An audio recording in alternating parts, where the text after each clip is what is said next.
Hay una cosa que por ahí han perdido después de esta elección, que es hablar del riesgo Cuca, ¿no?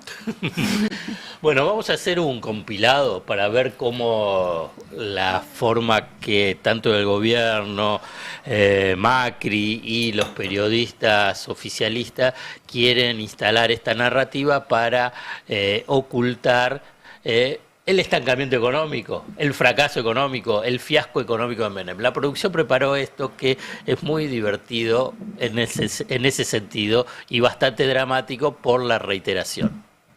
Si hay algo que quedó en claro con esto, es la realidad de lo que nosotros llamamos de forma resumida riesgo Cuca, o sea, el riesgo kirchnerista, o sea, el riesgo del socialismo. La suba del riesgo país cuando empieza el ataque político, cuando la gente empieza a temer que pueda volver el kirchnerismo, cuando la gente prendía la televisión y escuchaba que iba a haber asamblea legislativa y que el presidente se iba, bueno, las consecuencias son estas.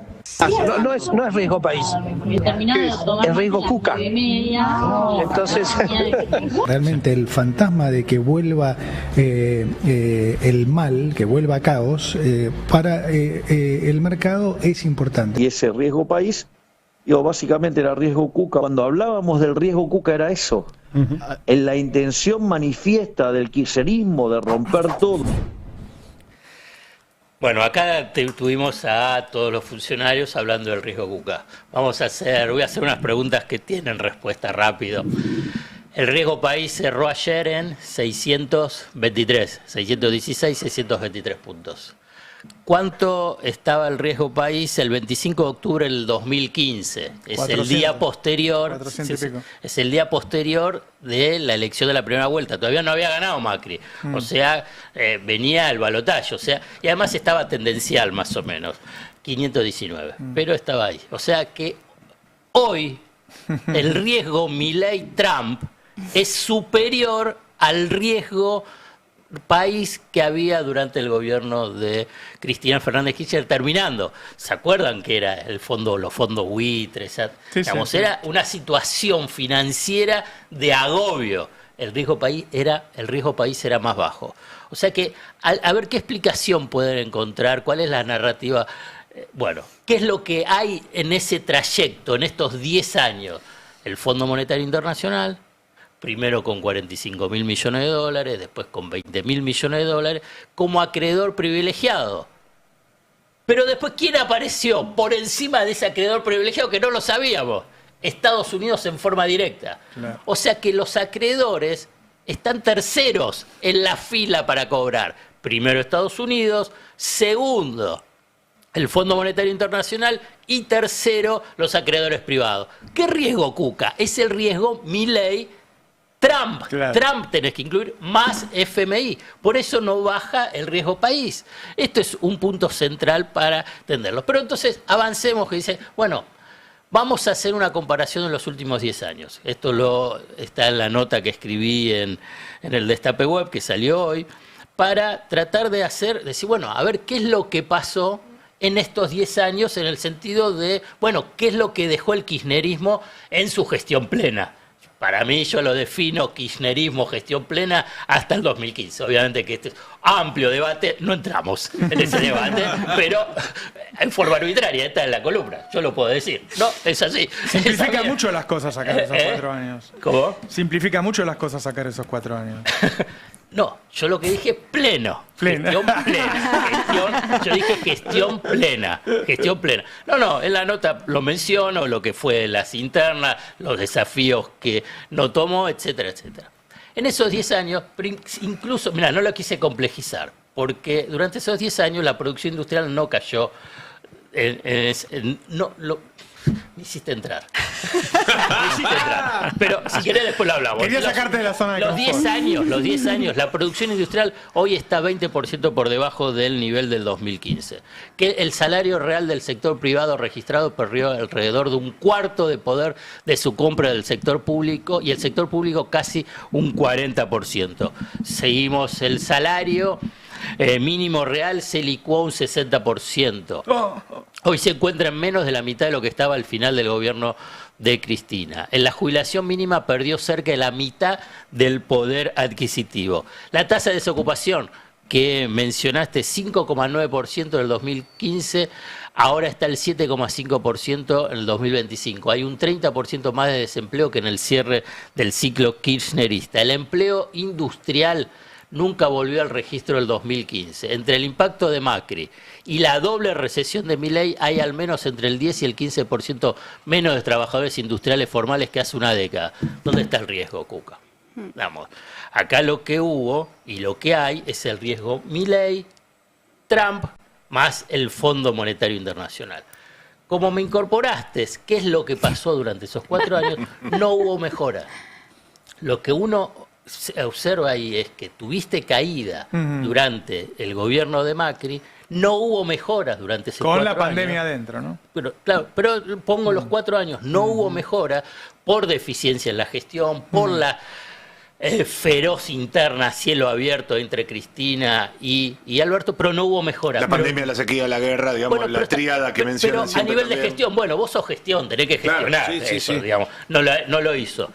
Y entonces ahí lo que hubo fue estancamiento, digo en términos promedio, y después tenés otra caída con Milei. Por eso pongo estos 10 años, para tratar de analizarlo y no caer en la trampa narrativa. Esto es un punto central para los sectores de pensamiento crítico, nacional y popular, cuando quieren analizar, decir, bueno, analicen estos 10 años, incluyendo los de Alberto Fernández, y planteando las limitaciones que tuvieron. Voy a plantear otra interrogante. ¿Cuál es la tasa de inflación que dejó el gobierno anterior? ¿Qué es lo que dicen todos? 200%. Bueno, la tasa de inflación, uno la tiene que analizar, la del 2023, primero de enero a agosto y fundamentalmente de enero a noviembre. ¿Por qué? ¿Qué pasó en diciembre? Vino la devaluación. 25% de inflación. Claro. Tuviste 148%. O sea, no fue 200%. Partamos de esa base. No fue 148%. Obviamente que también es debatible. ¿A quién le asignás diciembre, no? No, y tampoco es que 148, pum, para arriba. Y yo no estoy diciendo eso. Yo estoy diciendo, cuando uno entra en el debate, entras con los datos reales. Certeros, sí. Si no, estás debatiendo otra cosa. Es como decir, 17.000%. ¿Qué le decís? No fue 17.000%. Tampoco fue 200. Fue 148. Pero además, ¿qué es lo que también le tenés que incorporar? El factor desestabilizador de Milei. Vos fíjate que eso no se incorpora. ¿Qué es lo que decía Milei? El peso es un excremento. Y eso jugó desde agosto cuando saca 30%. Exactamente. Hoy se cumplen 2 años de que ganó Milei. Por eso yo mencioné enero-agosto y agosto, como decía. ¿Qué es lo que decía Milei? El peso es un excremento, vamos a la dolarización, vamos a destruir el Banco Central. ¿Eso es un factor desestabilizador, sí o no? Sí. Entonces, tenés que incorporar. ¿Eso a quién se lo incorporás? ¿Se lo das a Massa? ¿O se lo das a Alberto? ¿O que vos tuviste uno que podía ser presidente que te estaba desestabilizando? Entonces lo ponemos en forma opuesta, que es lo que hizo Alberto Fernández después de agosto del 2019. Levax para pagar jubilaciones. No, lo que dijo fue que el dólar a 60 era lo correcto. Hizo todo lo contrario. No fue desestabilizador. Porque si después de ese agosto del 2019, cuando tenías una corrida fenomenal y Macri estaba dormido y no hacía nada, imagínate que ese Alberto Fernández hubiese dicho lo mismo que Milei, a dónde se iba el dólar y a dónde se iba la inflación y cómo terminaba la inflación, que pese a eso, la inflación de Macri fue el doble, terminó con el doble de inflación anual en el 2019 que la que terminó Cristina.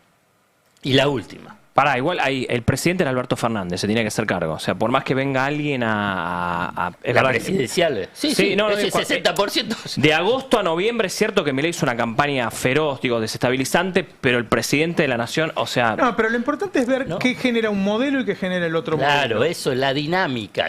Obviamente que hay responsabilidad. Yo no estoy quitando, a ver, para que quede claro y lo reafirmo, no quito ninguna responsabilidad de la ineficiencia y de la inoperancia de lo que fue el gobierno de Alberto Fernández, de la feroz e insólita, interna, a cielo abierto. Porque de Cristina con las también, cartas claro. de Cristina, No, pero incluso Alberto, estás mencionando un periodo donde no fue presidente Alberto Fernández todavía, pero que como candidato le validaba el dólar a Mauricio Macri, cuando, si se quiere, lo más aconsejable en términos políticos hubiera sido que esa devaluación implícita la absorbiera Mauricio Macri de salida.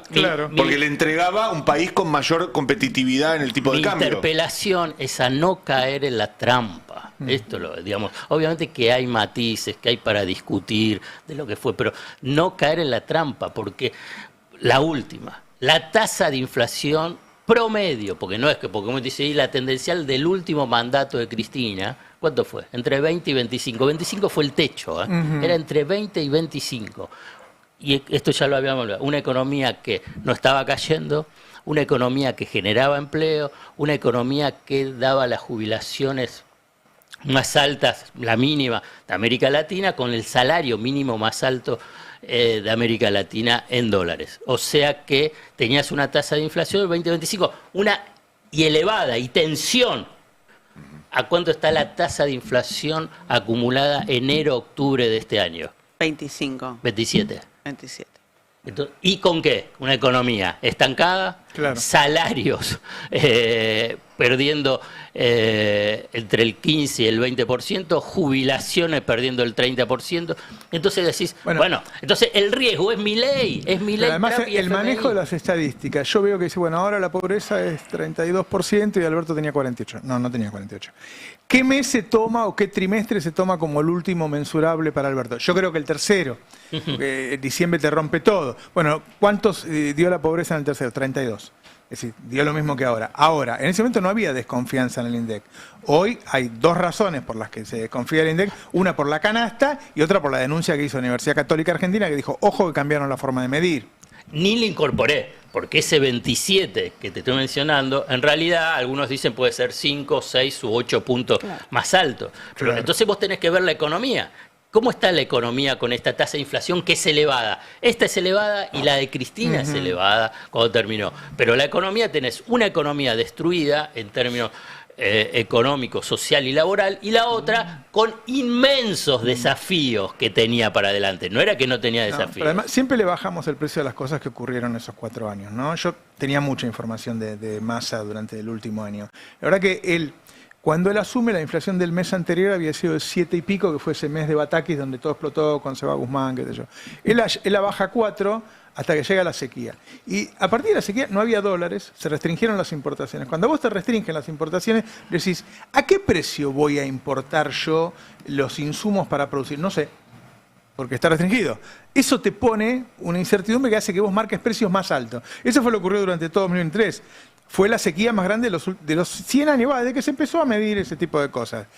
Bueno, juegan esas cosas, qué sé yo. Digo, para si va a discutir modelo, no si fue bueno o malo el gobierno, sino, ¿tiene que ser este el modelo realmente? ¿No hay otra? ¿Tiene que ser este?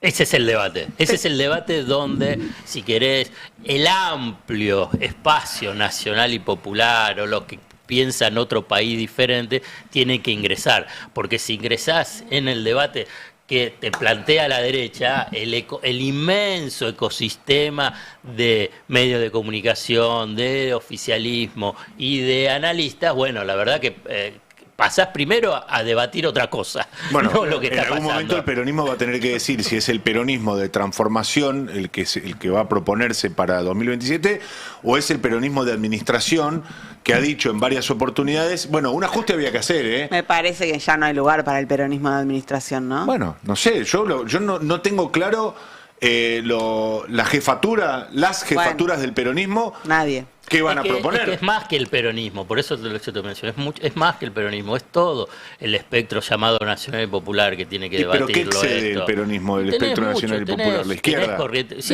Tenés corriente del socialismo, corriente... Está bien, pero con expectativa de gobierno, con expectativa todo eso debería de gestión, una alianza, esto es... Tengo una pregunta, Alfredo.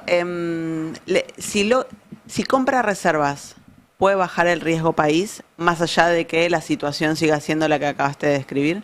Es una de las posibilidades, lo que le dicen todos. El mundo de la ortodoxia le pide por favor que compre reserva Él acaba de tuitear el... Yo creo que sí, yo creo que ese es el peor problema que tiene para mostrarle al mercado, que no tiene reserva. Claro, en enero tiene un vencimiento grande, grandote. Y si compra reservas y baja el riesgo país, ¿le puede salir en sus propios términos? Digamos, no llegar al 27 como llegó ahora con la lengua afuera. Y va a tener mucho más margen financiero. Lo que pasa es que hay que ver que yo estoy hablando también de la economía real, de lo que pasa. Si puede tener reservas para poder seguir financiando a los 2, 4 millones, depende, 4 millones de argentinos que viajan al exterior, para seguir financiando la compra de importaciones a China. Digamos, bueno, ahí tenemos pero el crecimiento de las importaciones chinas hasta septiembre fue del 67% interanual. Impresionante, digamos. Yo creo que la economía funcionaría mejor con un dólar a 2.000 pesos y ellos ahí podrían ir comprando reservas y la cosa estaría más tranquila. Bajarías el riesgo país y tendrías una economía en un ritmo, a una velocidad más cómoda para moverte. Sí. A esta velocidad estás muy complicado. Milei acaba de retuitear a Miguel Bogiano, que es uno de sus asesores, que escribió una nota en Infobae, Bogiano, donde dice, palabras más, palabras menos, que van a empezar a comprar reservas y cuenta cómo hacerlo. Y él dice, es la misma que va a comprar reservas si la economía crece. Claro. Si la economía crece va a haber un incremento de la demanda de dinero. O sea que si hay un incremento de la demanda de dinero, la cantidad de pesos que quiera tener la gente en el fondo bolsillo. están reculando que la emisión genera inflación. Claro, porque dice que van a emitir pesos sin inflación. Y entonces ahí no va a haber inflación porque la gente va a querer tener los pesos, porque el riesgo Kuka, es lo que no lo dice en esta palabra, hizo que se desplome la demanda de dinero previo a las elecciones.